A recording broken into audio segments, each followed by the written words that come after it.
everybody, it's me Nate, aka Double Dog, and I'm back with another game review. This is the second game that I am reviewing back to back in separate reviews instead of combining them together. This one is Double Dragon Gaiden! That's right, Double Dragon Gaiden Rise of the Dragons. It was developed by Secret Base and published by Modus Games and released on July 27th of 2023 on the PlayStation 4, PlayStation 5, Xbox Series S, X, and 1, and Switch and PC. Now, what exactly is this game? Well, I'll have to say, this is a really, really good game. Unlike Ghost Song, this one here, which is a new release game, is a classic side-scroller beat-em-up that's got some slight roguelike mechanics with it, with a really cool two-player tag ability. When you first start off the game and your character select screen, when you first start off, you only have 4 characters you can play as: Billy, Jimmy, Marion, and Uncle Mateen.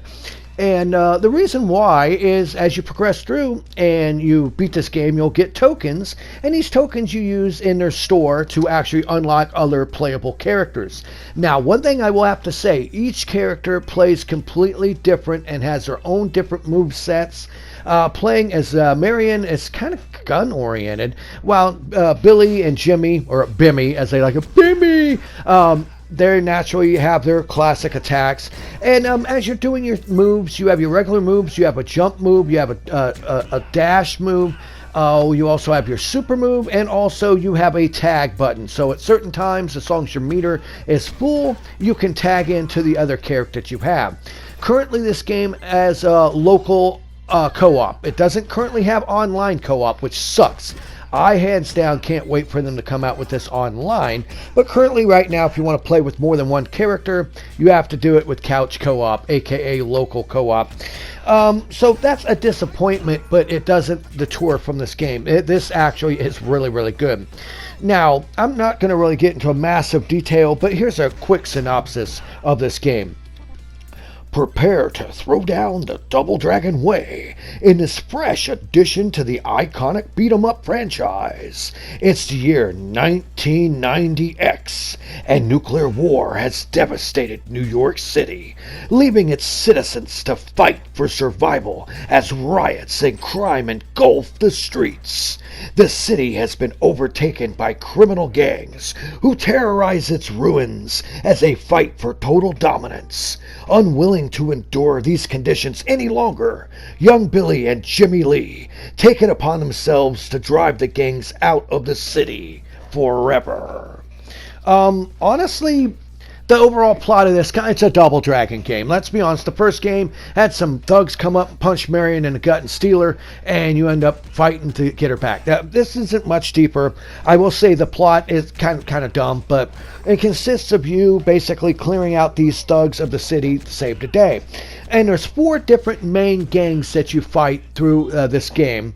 You have the Killers, the Triangle Gang, the Royals, and the Okada Clan.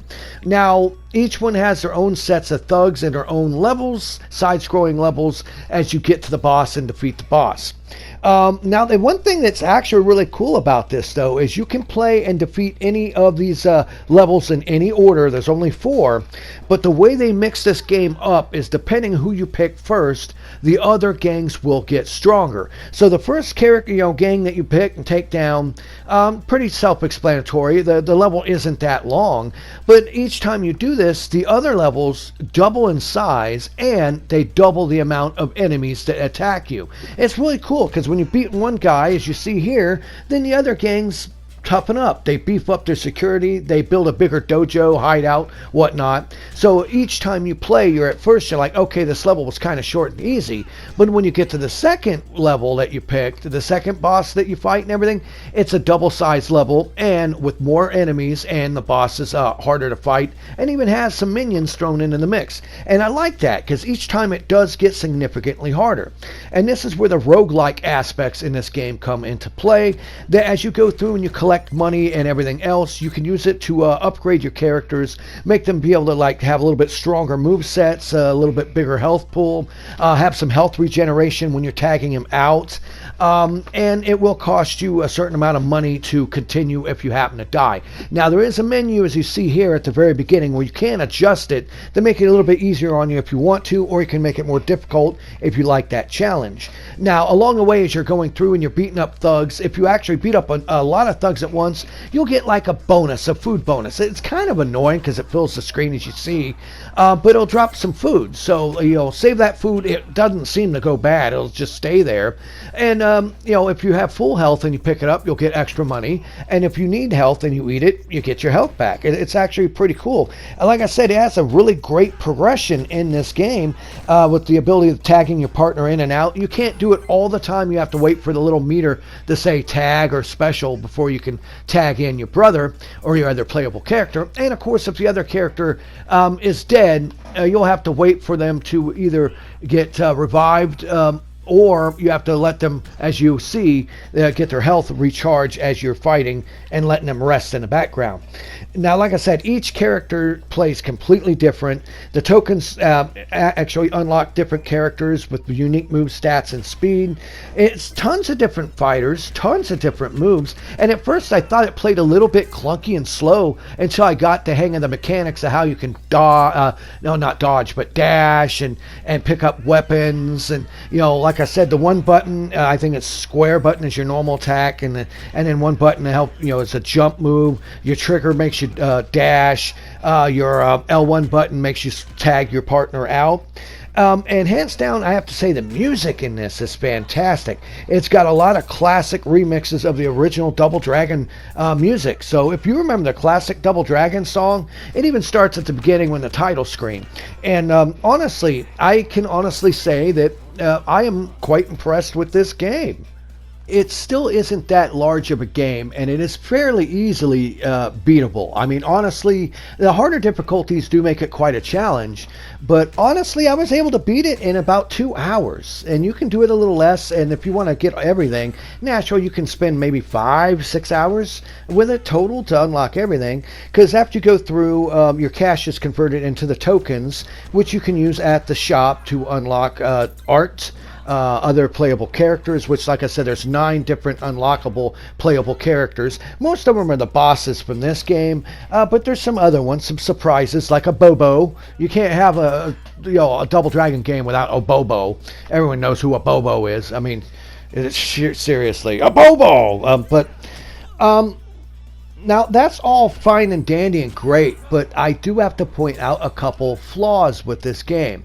First of all, while it has a very charming art style, I think the art style is a little off. Their heads are a little bit bigger than they should be, but that's just an aesthetic choice, and that doesn't deter from the gameplay at all. It just looks a little weird, having these bigger heads, almost like bobblehead-like characters. But that's a minor nitpick. Like I said, it can kind of feel at first rather chunky and slow, the way you control the character, the way he moves, but after you get the hang of it, that's really not a detriment to the game at all. But the story it's just really bad. It's nothing special at all.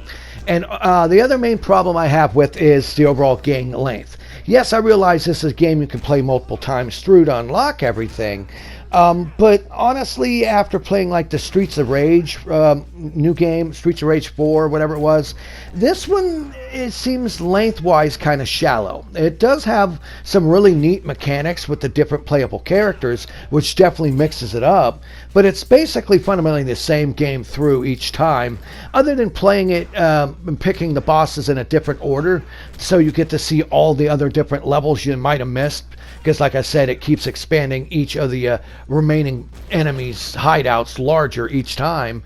But honestly, it's the price of the game. Hands down, it plays great. It looks great. I love that thought process, how they have it where there's only 4 main enemies, strongholds you take down, but each one doubles in size and enemies as you go along. I love that aspect. That's a neat aspect, and I love the unlockables. But for only a 2-hour long game at a price of $30, I can't really say that the price is worth it. If this was a $9.99 game or even a $14.99, a $15 game, I'd have no problem with it. But for only a couple hours worth of gameplay for $30, I think the price is a bit high.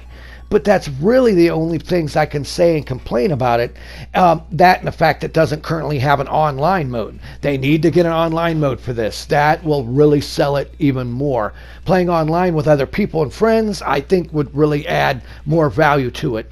But in the end, my personal feeling is it is a great game. It plays great and looks great. It's got some neat aspects, but the game length is just so small compared to the overall price of $30. That's really the main issue I have with it. I wish it was a cheaper game.